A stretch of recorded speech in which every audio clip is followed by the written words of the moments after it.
ఏదైనా డిఫరెంట్గా తిందామని ఎర్లీగా లాగౌట్ చేసుకొని మా శ్రీవారు ఏఐసిఎస్ లేఅవుట్కి అయితే తీసుకెళ్లారు. అక్కడ ఫుడ్ ఆప్షన్స్ ఎక్కువగా ఉంటాయి కాబట్టి అలా ఒక రౌండ్ వేసాము. అలా వెళ్తూ ఉండగా ఈ కార్న్ మేళా అయితే కనిపించింది. బెంగళూరు ట్రాఫిక్ మొత్తం క్రాస్ చేసి కార్న్ మేళాకి అయితే వచ్చేసాం. కార్న్ మేళా అంటే జస్ట్ కార్న్తో చేసిన ఫుడ్ మాత్రమే ఉంటుంది అనుకున్నాను, బట్ అక్కడ చాలా రకాల స్టాల్స్ అయితే ఉన్నాయి. కొన్ని స్టాల్స్ అయితే చాలా ఇంట్రెస్టింగ్గా ఉన్నాయి.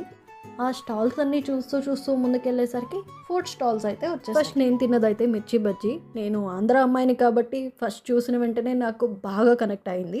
వేడివేడిగా అప్పుడే ప్లేట్లో పెట్టిస్తుంటే నోరు ఊరిపోయింది. డెఫినెట్గా మిమ్మల్ని కూడా ట్రై చేయమని చెప్తాను. అది తినగానే ఆపోజిట్లో పద్దు అని ఐటెం ఉంది. ఏంటా అని వెళ్ళి చూస్తే వేడివేడిగా పొంగనాలు తీసి వేస్తున్నారు. ఆంధ్రాలో పొంగనాలు అయితే ట్రై చేశాను కానీ బెంగళూరులో పొంగనాలు ఇప్పుడు ట్రై చేయలేదు. వాటిని కూడా తినాలనిపించి ఓ ప్లేట్ అయితే ఆర్డర్ పెట్టేశాను. బై మా సైడ్ వీటిని పొంగనాలు అంటే, మీ సైడ్ వీటిని ఏమంటారో కామెంట్ చేయండి. రిటర్న్ వెళ్తున్నప్పుడు బెంగళూరు మొత్తం ఖాళీ అయిపోయింది. ఎలాంటి ట్రాఫిక్ లేకుండా ఇంటికి చేరుకున్నాం. మరిన్ని ఇంట్రెస్టింగ్ వీడియోస్ కోసం మన ఛానల్ని సబ్స్క్రైబ్ చేయండి, లైక్ చేయండి, షేర్ చేయటం మర్చిపోకండి. ఉంటాను.